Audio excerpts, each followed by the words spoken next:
every day. Okay, so if you look at such statistics, our growth rate as a people, the number of people who join us on a day, in each year is about 3%,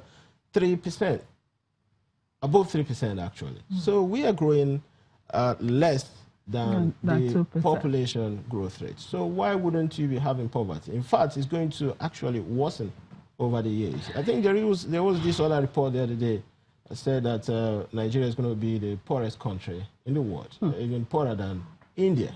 Wow.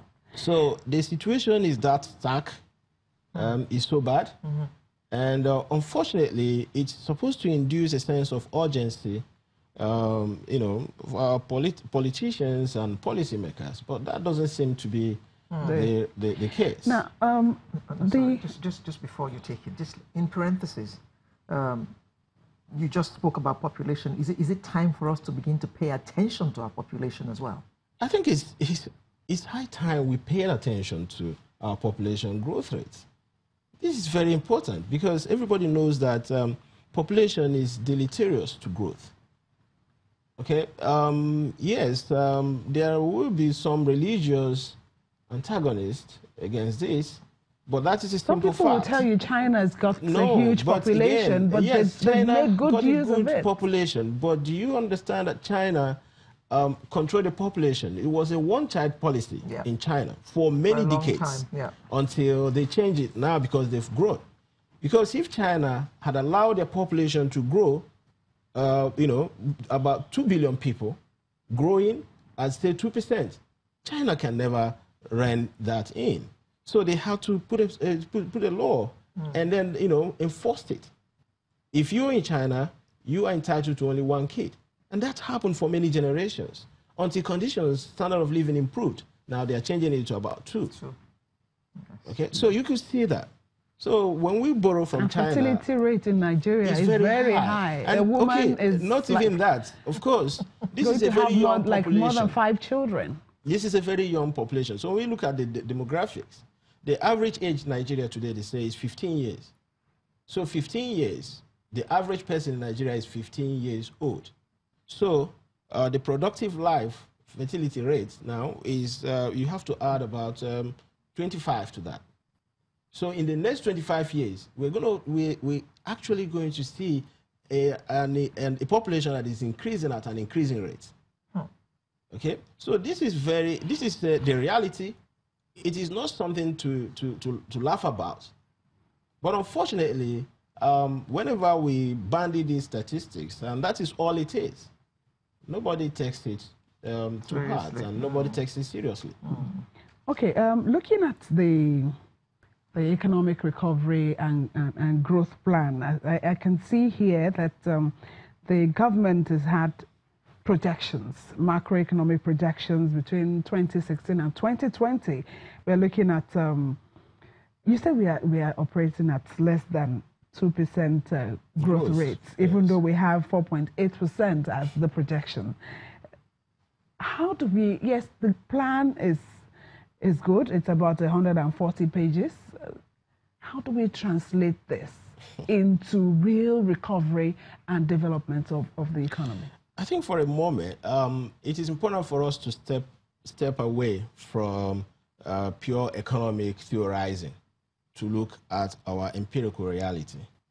Okay, that is very important because when I discuss with some students and executives in the classroom, they will tell you clearly that yes, you can do all these projections, macroeconomic projections.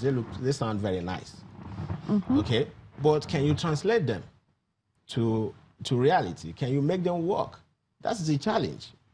Nigeria, the way the system works, it is not an integrated system in such a way that, let's say, you tweak some variable at the macroeconomic level and then you begin to feel the impact at the microeconomic level. No, it doesn't work that way.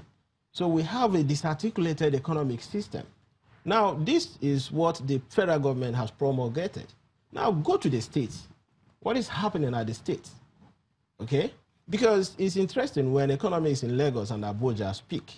They speak with all this air of confidence, and arrogance, as if they have all the shibboleths that will make things work. But unfortunately, what the image, the impression, the system that works for them is Lagos and Abuja.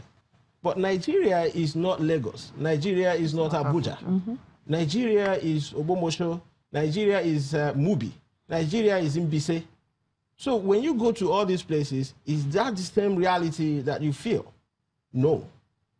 Okay, so we need to break it down. Now, why is poverty increasing? I want to get back to that before I talk about the ERGP, whether it's working or not. That's not the first time. No, how we can translate this into reality? Great. This government has done some, will I say, some remarkable things. Again, what I say is also at Abuja, at that level. They have these development labs, a lab that they set up since last year. Trying to see how they can begin to translate each of the items on the ERGP list, to empirical and practical and implementable terms. Okay, they've been at work, but I think because they started too late, I think that is part of the problem this government is having.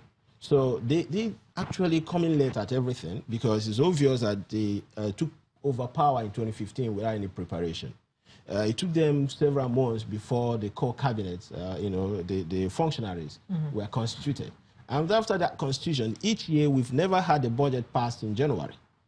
Okay, so we're having the 2018 budget starting to kick in right now in June. So the year is gone halfway. So we've had that kind of, lag in implementation. I think that is why we're having these problems. That is the reason why all those policies at the macroeconomic level don't seem to be translating to, to the reality and changing the lives of the everyday life of the ordinary Nigerian. So that is what I think. Now, the ERGP identifies that there has to be huge investments in what we have in abundance, human capital. Have you seen any indication that this is going to happen? It's just an item on the plan, and it's supposed to be one of the major items. Do you see any seriousness in actually carrying that out? I don't know how to answer that question. Why I'm saying that is because when you use the term human capital, that's grammar. Human capital. People. We have people in abundance. Yes. And then investment Young in people. Yes. Investment in people, in two aspects of investment in people. The first one is health, and the second one is education. Yes. Okay? Yes. So, if I want to talk about human capital, I will start with health. What is happening to the health sector currently? I don't think, of course, everybody knows what the reality is. Education? Education is actually getting worse. Okay? So, what is the ERGP talking about? Like I said, I want to give them the benefit of the doubt that they started too late. Okay? And then, unfortunately, the first tenure is winding down pretty soon. Have they been able to achieve anything? The truth be told, apart from that paper, the ERGP, like I said, we've never been deficient when it comes to planning. We've always had plans. So ERGP didn't add anything new. Okay, so because the last administration... The road to hell is paved with good intentions. Of course. The last administration had, remember, the National Integrated Infrastructure Master Plan and then National Industrial Revolution Plan. Yes, that was and then my now we have earlier. ERGP. So we have never suffered from any deficit when it comes to planning. That was my question earlier. How can we translate some of the things here, modify them, reconstruct them, in such a way that it will help the recovery and development of this economy?